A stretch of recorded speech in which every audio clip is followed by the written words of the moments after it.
هنا بقول لك الصاد تساوي هي اس س مضروبه في ج س. تمام. يقول لك مم. اثبت لي القصه دي. دي كده مشتقات عليا عشان طالب منك مشتقه تانيه ومش عارف. فانا اول حاجه مشتقة. اروح اجيب المشتقه الثانيه. المشتقه الاولى اللي هو الصاد شرطه، دي عباره عن ضرب دالتين، فهتبقى الداله الاولى تفاضل الداله الثانيه اللي هي جتا، زائد الداله الثانيه تفاضل الداله الاولى اللي هي برضه هتبقى هي اس س. صح؟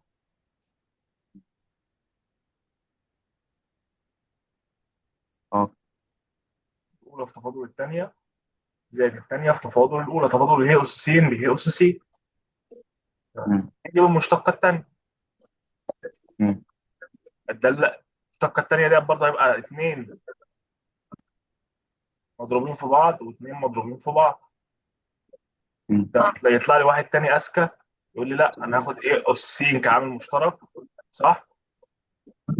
آه. بالتالي جاتا س زائد الجاسي من معايا. فهمت. اه. يبقى التفاضل الثاني انا كده هضرب دالتين بس في بعض، كنت هضرب مم. مرتين. هتبقى الداله الاولى اللي هي اس س في تفاضل الداله الثانيه تفاضل الجتا سالب جا س زائد تفاضل الجا بجاتا س. مين مش فاهم؟ زائد الداله الثانيه اه تمام. هو عباره عن جاتا س زائد الجا س تفاضل الداله الاولى اللي هو هي اس س. اه، اللي هي دي اللي هي زي جاتا، قصدي اللي هي زائد او ناقص الف ب، اللي هو القانون القديم. لا مش هنعملها دي بقى، مالهاش دعوه. هتبقى هي اس س طيب. ناخدها كعامل مشترك. هتقول لي هتبقى سالب جا س. مين مش فاهم؟ جاتا س زائد مم. جاتا س زائد الجا س. لو انت خدت بالك هتلاقي ان الجا س راحت مع السالب جا س، يبقى لك قد ايه؟ هي اس س في جاتا س او 2 جاتا س. صح كده؟ اه. هو جاتا وجاتا. مم. الراجل اصلا كان طالب منك ايه؟ الراجل كان بيقول لك انا عايز المشتقه الثانيه. المشتقه الثانيه احنا جبناها ب 2 جاتا س هي اس س. صح؟ ناقص 2 في المشتقه الاولى. المشتقه الاولى اهي اللي مم. هي اس س في جاتا س ناقص 2 هي اس س يا س. مين مش فاهم؟ زائد 2 صاد. 2 صاد الصاد معاك اهي. 2 هي اس اه. س يا س. يقول لك اثبت لي ان ده كله كده بيساوي صفر. تعال نشوف كده هيساوي صفر ولا لا. 2 جاتا في هي اس س في 2 جاتا هي اس س راحوا مع بعض موجب وسالب. سالب 2 مع موجب 2 فعلا الناتج طلع بكام؟ بصفر. يبقى انت كده اثبتت. مين مش فاهم؟ فهمت. تمام. يا رجاله. تمام بس. هنشوف سؤال تاني. الراجل كان بيقول لك هنا عايزين نشوف مسألة على بارامتر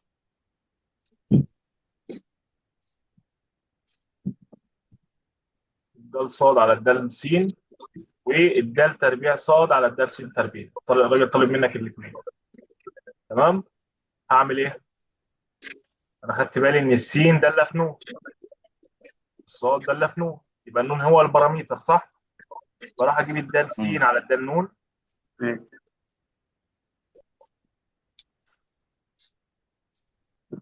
اللي هو يكون عباره عن مشتقة الداله اللي هي واحد على الداله ذات نفسها اللي هي نون. صح؟ صح. نجيب الدال صاد على الدال نون، مشتقة الجاب جت. عايزين نجيب الدال صاد على الدال س. الكلام كله بقى سيستماتيك يا جدعان. هيبقى عباره عن جاتا نون بس هم على نون، اللي هو الدال صاد على الدال نون مضروبه في مين؟ في الدال نون على الدال س. اكتبها. لا مش لازم. اكتبها عشان الناس اللي مش معانا. دال صاد على الدال نون اضربها في مين؟ في الدال نون على الدال س. اكني ايه؟ اكني طيرت الدال نون مع الدال نون، واللي اتبقى لي الدال صاد على الدال س، يعني انا عايزها اصلا الدال صاد على الدال نون اللي هي بجتا نون، صح؟ مم. مضروبه اه. في الدال نون على الدال س، مش معايا، انا معايا الدال س على الدال نون، اقلبها عباره عن مين؟ عن نون. فتبقى عباره عن نون جتا نون. تمام كده يا شباب؟ اه، تمام. نون جتا. عايزين نجيب المشتقه الثانيه. طب اشتق بالنسبه لمين؟ لس. خليها في بالك بقى. هتبقى الاولى اللي هو هي نون تفاضل الداله الثانيه اللي هي سالب جتا نون، وانا بشتق بالنسبه لس يبقى ده النون على الدال س، زائد الداله الثانيه اللي هي جتا نون تفاضل الداله الاولى اللي هي واحد، بس انا بشتق بالنسبه لس يبقى ده النون على الدال س، صح؟ مم. صح. ممكن تاخد لي الدال نون على الدال س دي كده بره مشترك. تمام. تمام. الدال نون على الدال س معاك، اللي هي بكام؟ بنون. معاك الدال س على الدال نون، عايز اجيب الدال نون على الدال س هقلبها تبقى بنون، لا. فتبقى سالب نون تربيع جتا نون ناقص نون ولا زائد نون جتا نون. مين مش فاهم؟ تمام.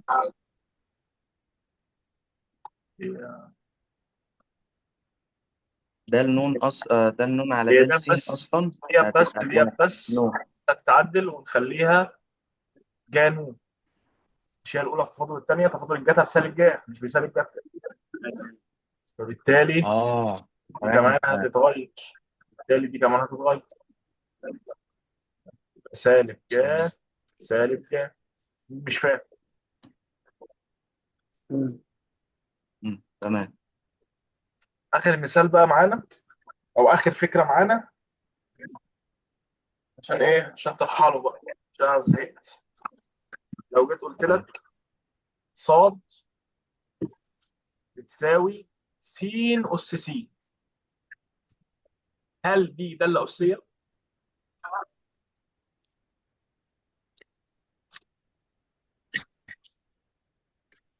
لا، ليه؟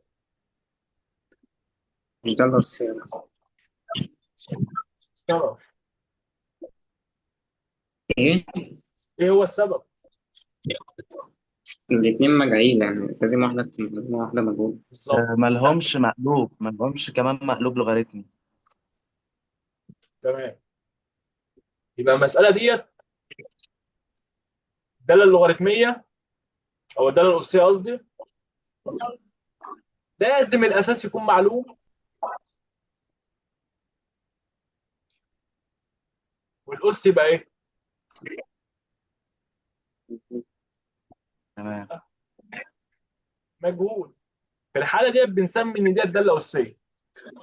طب انا لو كده اطبق الكلام دوت على الداله اللي قدامي دي س اس س، انا عندي هنا الاساس مجهول والاس مجهول. لما تلاقي الداله بتاعتك الاساس والاس مجاهيل يبقى لازم تستخدم حلال العقد. مين هو حلال العقد؟ اللوغاريتم. هنكتب له كده باخذ لوغاريتم ايه بالطرفين. تمام. يبقى لوغاريتم ايه صاد تساوي لوغاريتم ايه لس اس س. طب انا ليه خدت اللوغاريتم؟ عشان اللوغاريتم فيه خاصيه ان انا ممكن لما بيكون في لوغاريتم انقل الاس دوت قصاد اللوغاريتم، يبقى انا كده حليت المشكله. صح ولا ايه؟ صح. ده سبب ليه احنا بناخد لوغاريتم. ليه مثلا ما خدناش جاي مثلا يعني؟ سؤال منطقي. ليه ما خدناش جاي؟ ليه ما خدناش ظا مثلا؟ بناخد اللوغاريتم عشان هو فيه الخاصيه ان انا ممكن انقل الاس قدام اللوغاريتم. تمام. نبدا أيوه. الشق عادي بقى. اشتقت ديت هتبقى بس. اشتقت الداله اللي هي صاد داش على الداله ذات نفسها اللي هي صاد. ديت هتبقى الاولى في تفاضل الثانيه، تفاضل الثانيه اللي هو 1 على س، صح؟ ده لوغاريتميه. انا على زائد سين. الثانيه اللي هي انا لوغاريتم على س سين. في تفاضل الاولى اللي هو بكام؟ بواحد. يبقى المشتقه الاولى هتكون شكلها عامل ازاي؟ هيكون عباره عن الصاد هتتضرب في ده كله، طبعا س مع س راحت، يبقى الصاد هتتضرب في القوس ده كله اللي هو عباره عن واحد زائد لوغاريتم س الاساسيه. طب الصاد اصلا كانت قيمتها كام؟ كانت عباره عن س اس س في الاول خالص، صح ولا ايه؟ نص. اه. فالصاد داش هتكون عباره عن س اس س في واحد زائد لوغاريتم ه اساس س. مين مش فاهم؟ لا تمام فاهم. فاهم. فهمت ليه بناخد لوغاريتم دايما يا جدعان؟ خلي عندك سؤال ليه دايما وانت شغال اسالني ليه. قول لي ليه انت بتعمل كده. مم. ليه ما خدتش الظا؟ ليه ما خدتش اي حاجه تانية ممكن تتاخد يعني؟ عشان اللوغاريتم هو الحاجه الوحيده اللي ينفع اعمل فيها ايه؟ اللي ينفع انزل فيها الاس قدام اللغه. تمام. الفكره دي تمام. مهمه مهمه مهمه مهمه. هات امتحانات ثانويه عامه من 2020 لحد 2025 السؤال ده كل سنه بيجي، دور اول ودور تاني، كل سنه بيجي، مع ان فكرته عبيطه بس اغلب الناس بيقعوا فيه. هعمل ايه؟ هاخد لوغاريتم واشتق، ايه بقى ايه الفكره؟ في افكار تانية، مو في افكار تانية يعني مش عايز اقول اتقل من دي بكتير. بس سبحان الله في كل سنه بيجيب مم. السؤال ده. ما تفهمش هو عايز يقول لك ايه، كل سنه بيجيب. واضحه كده مع الكل؟ آه. يا شباب واضحه ولا الدنيا مش؟ واضحة يا هندسة. تمام بس. انا هكتب بقى سؤال هنا كده، لا يحلو ان شاء الله يبقى ليه جايزه معانا الحصه الجايه. ماشي. تمام ماشي. مم.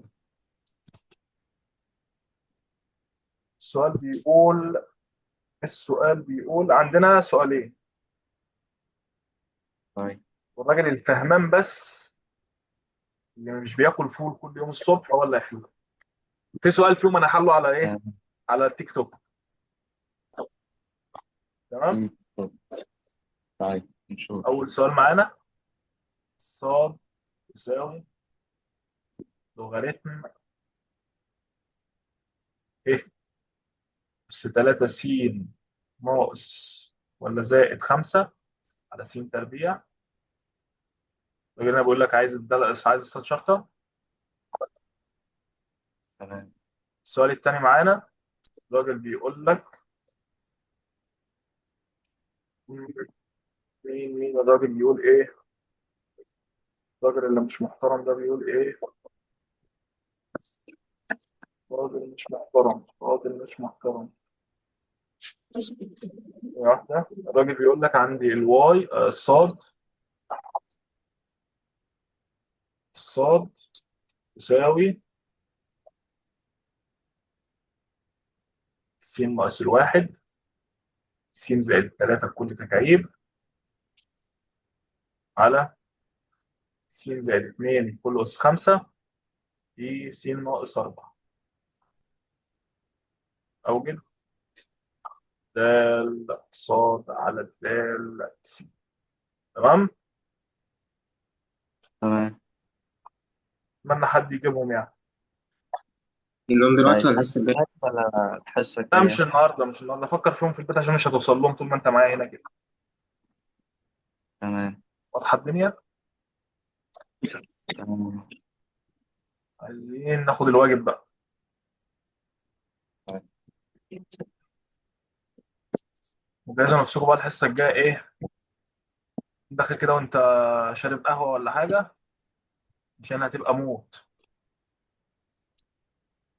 تمام. الحصة الجاية على اللي هو المعادلة. اخلص الوحده الاولى هخبطك امتحان، اخش معاك فراغيه، اخلص لك نصها، اخلصها غالبا هرجع تاني للتفاضل، الله اعلم، او اخش في الاستاتيكا هنشوف يعني هنعمل ايه. بس انا لازم تمام. لازم لازم اخلص لك نص الفراغيه. ليه؟ عشان في ناس فيكم مشتركه مع محمد عصام اللي هو، ولا احمد عصام ده اللي هو على اليوتيوب ده اللي هو منصه، فهو في الاغلب بادئ فراغيه. تمام. فانا هظبطك فيها واديك الاساس بتاع اول وحده، وعشان هناخد تكون يعني الأبحاث ايه. الزمنية دي هناخدها اه. بعد الدرس ده؟ ايوه ايوه. الحصه الجايه يوم الجمعه ان شاء الله. احنا كنا واخدين واجب لحد فين يا شباب المره اللي فاتت؟ حد رأس السؤال الرابع، حلو. المسألة الثالثة.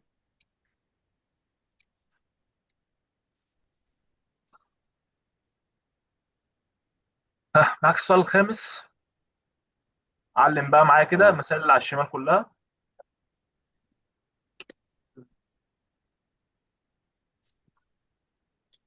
تمام. ماشي. السؤال السادس، المسائل اللي على الشمال كلها.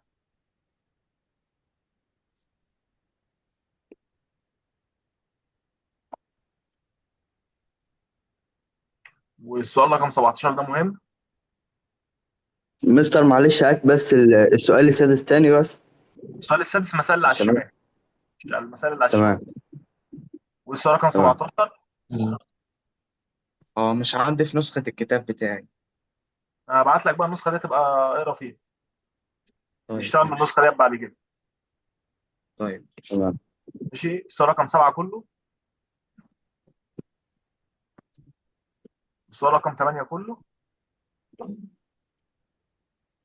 تمام. الراجل هنا بيقول لك اوجد ميل المماس لكل من المنحنيات الاتيه. طبعا الناس فاهمه يعني ايه ميل المماس. كلمه ميل المماس ديت اللي هي المشتقه الاولى. اشتق واعوض عند السين بربع. طب هتلاقي مثلا في مسألة هتلاقي فيها س وصاد، يبقى انا هعوض اول حاجة عن السين بربع عشان اجيب الصاد. واضحة مع الكل؟ واضح تمام. مماس هتحل لي منها المسائل الزوجية 2 تمام. و4 و6 و8 و10. تمام تمام. 2 و4 و6 و8. طيب ماشي. علم عشان ما انا نفسي بنسى انا اديت واجب ايه. انا مش كاتب الكلام ده. تمام. تمام السؤال رقم 10 كله. يقول لك اوجد قيم س التي يكون عندها مماثل منحنى يوازي محور السينات. كلمة يوازي محور السينات ديت يعني الميل بصفر. انا مشتق. يعني مشتق الصف. هساوي اشتق المشتقة اللي انا معاهم طلعتها بص. بصفر. هساوي المشتقة اللي انا طلعتها بصفر واحلها كمعادلة اجيب قيم السين.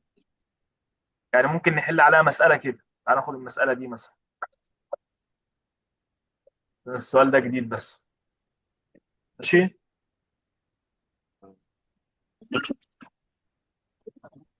بس كده في السريع مش هتاخد دقيقتين بالظبط. ماشي. بيقول لك اول قيم س التي يكون عندها مماثل منحنى يوازي محور السينات. كلمة يوازي محور السينات يعني الدال صاد على الدال س بكام؟ صفر. طب لو قال لك يوازي محور الصادات. غير معرض بس واحد. مش معترف انا بكلمة غير معرف دي. واحد على صفر. كلمة واحد على صفر معناها غير معرف. تمام. طيب بس لما تجي لك في مسائل بتستخدم اللي هي واحد على صفر او اتنين على صفر او ثلاثة على صفر براحتك. مش هتفرق معاك حاجة. انا هعمل ايه؟ اول حاجة اروح اجيب الدال صاد على الدال س. ده هتبقى الاولى تفاضل الثانيه تفاضل الداله اللوغاريتميه اللي هي س واحد على س زائد الداله الثانيه اللي هي لوغاريتم س الاساسيه في تفاضل الاولى اللي هو 3 س تربيع. حد عنده مشكله؟ لا بس انت فين. ديت كده خلاص انا جبت الايه المشتقه اللي هو كان عايزها. هبدا اعمل ايه؟ الراجل قال لك يوازي محور السينات حيث ان السين اكبر من الصفر. يعني اي قيمه السين هتطلعها سالبه ما تاخدهاش. خلاص يبقى انا هعمل ايه؟ هساوي اللي انا طلعته ده بكام؟ صفر. وابدا احلها معادله. تعال نحلها كده مع بعض. اول حاجه انا شايف ان السين تربيع هنا وهنا. ممكن اخدها كده صح. س تربيع هنا واحد لما زائد الاقي واحد. حاجتين مضروبين في بعض، حاجتين مضروبين في بعض والناتج بتاعهم بصفر، يبقى لا اما السين تربيع هي اللي بصفر، لا اما الواحد زائد الثلاثه لوغاريتم بيساوي صفر. تمام. من هنا ينتج ان السين بصفر. انت خدت الجذر التربيعي هيطلع لك ان السين بكام؟ بصفر. وديت مرفوضه. مرفوضه ليه؟ عشان الراجل قال لك قيم س اللي تطلع تكون اكبر من الصفر، ما قالكش اكبر من او تساوي الصفر. ده معناه ان تمام. الصفر مش معاه. طب المساله الثانيه حلها بقى، ده انت راجل واخد المفروض ايه، ولا حل المعادلات ديت في ثانيه ثانوي. هنقل الواحد الناحيه الثانيه بعكس الاشاره. بعد كده هعمل ايه؟ هقسم على 3، سالب 1 على 3. بعد كده عشان اجيب السين هقول والله ان السين عباره عن مين؟ ه اس سالب تلت. وبالمناسبه ه اس سالب تلت ديت قيمه موجبه اكبر من الصفر. يبقى ديت هي قيمه السين اللي المماس عندها بزيرو. مش فاهم؟ تمام ها واضحه يا رجاله ولا ايه؟ تمام ارجع للواجب فاهم. تاني. خلاص يبقى رقم 10 كله معانا ماشي، الاربع اسئله دول معانا. تمام. انا عايز منك تحل السؤال رقم 11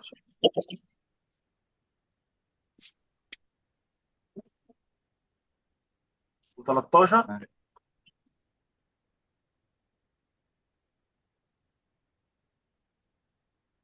و15. يبقى 11 و13 و15 و17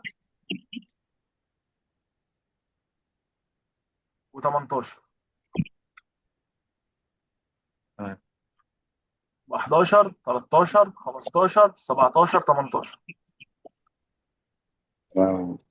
السؤال رقم 19 حل فيها على قد ما تقدر، هو الاختياري. حل فيها على قد ما تقدر براحتك يعني. السؤال رقم 38 والسؤال رقم 39 هبقى احلهم انا معاكم، عشان مش هتوصلوا لهم يعني. اللي يقدر يوصل لهم ماشي، ما قدرتش انا هبقى احلهم معاك. تمام.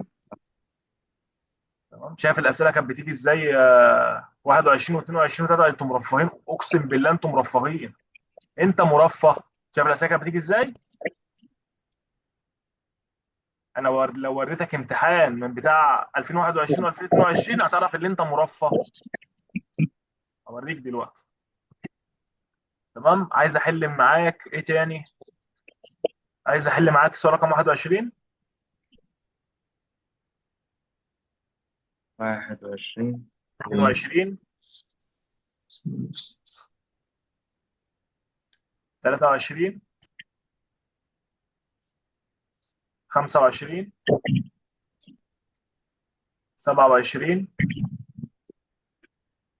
29. 31. 33. 34.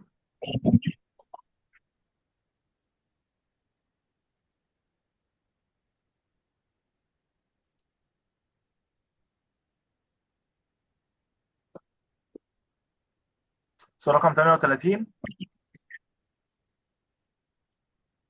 كل المسائل اللي على الشمال. تمام كل المسائل اللي على الشمال. سؤال رقم 39. كل المسائل اللي على الشمال. طيب سؤال رقم 43 طبعا حله، اللي هو الاختياري. حله كله.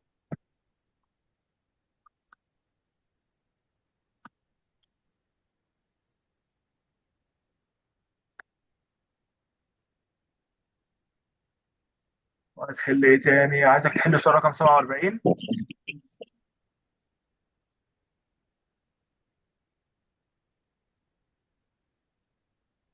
بس كده. واجب كتير صح؟ المفروض. الواجب دوت انا مش هشوفه يوم الجمعه ماشي. الواجب دوت انا هشوف نصه. يعني تخلص نص الواجب، شوف انت معاك كام مساله، حل نصهم هشوفهم يوم الجمعه. والنص التاني هشوفهم يوم الحصه اللي بعدها اللي هو يوم الثلاث اللي بعده. طيب تمام تمام. يبقى انت معاك نص المسائل اشوفهم منك بعد بكره اللي هو يوم الجمعه. تمام اللي هو غالبا هيكون لحد اول اختياري. من بعد اول اختياري اشوفهم منك يوم الايه؟ يوم الثلاث الجاي ان شاء الله. والواجب دوت يا جدعان اقسم بالله اقسم بالله اقسم بالله 3 مرات اهو. اللي ما هيحله ما هديله، ما هياخد معايا درس تاني كامل. انا خلي بالكم يا جدعان، انا اختي معاكم هنا في الدرس، اقسم بالله اقسم بالله اقسم بالله، اختي لو ما حلت الواجب ما هتاخد معايا درس تاني. ما تقلقش يا هندسة، هنعمل اللي علينا. تمام يا رجاله، مم. عشان بس ايه كل يكون سامع. بس اتمنى ان شاء الله تكونوا استفدتوا من الحصه ديت. انا عارف ان هي حصه تقيله والحصه اللي جايه هتكون اتقل، بس ان شاء الله الفرضيه هترتب على قلوبكم يعني. خير تمام. إن شاء الله. وان شاء الله نشرح بقى الفرضيه. انا بالنسبه لي انا هشرح على برامج اكتر، هوريك كل حاجه عملي قدامك. هجيب لك برنامج تمام. كده 3 دي واقعد افهمك النقطه بتتشاف ازاي وبتقلل ايه وازاي هو السين صاد ايه هو السين عين. هفهمك كل حاجه تكون شايفها قدامك احسن ما انت تكون بتكتبها على ورق. بعد ما اوريك بعد ما نكتب شويه على ورق ونوريك القصه، لما تيجي تحل ان شاء الله هتحس الدنيا انت ايه اكن الدنيا مرسومه في دماغك. تمام. تمام. دي الحاجه تمام. الجديده اللي احنا هنشوفها هنا يعني، بعيدا عن اي مدرس تاني يعني باذن الله يعني. إن شاء الله خير يا هندسة. كنت عايز بقى اوريكم امتحان كده من من امتحاناتنا. نزلنا اللي هي ماشي. السنين السابقة ولا تقصد أنهي امتحانات؟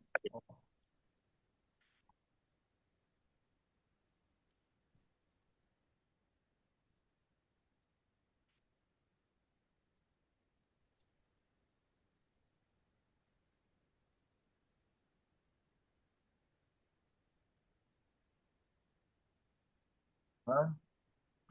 ده هو كان امتحان اهوت بتاع 2021 دور اول. تمام. المساله بتاعت التكامل اللي هي رقم 2 ديت مساله صعبه جدا جدا جدا يعني. لما ناخد تكامل هتعرف ان المساله ديت من اتقل المسائل اللي ممكن تيجي في عندك في امتحان. السؤال رقم واحد لما تاخد القيم الصغرى والعظمى، لما تيجي تحل السؤال ده بالذات هيطلع معاك قيمتين، والقيمتين موجودين مم. الاختيار رقم الف والاختيار رقم ب. فانت هتفرق ما بينهم ازاي هنبقى نعرف وقتها. طبعا دي كانت حاجه كده ما بين السطور طبعا ايه، ما كانش الكل عارفها يعني. السؤال رقم خمسه لحد ما تحس فيه بصعوبه. السؤال لا، سؤال السؤال رقم مش عارف ده رقم كام. السؤال اللي قدامك دوت، السؤال دوت موت. دوت اصلا هتلاقيه موجود عندك في دار الأسئلة اللوغاريتمية.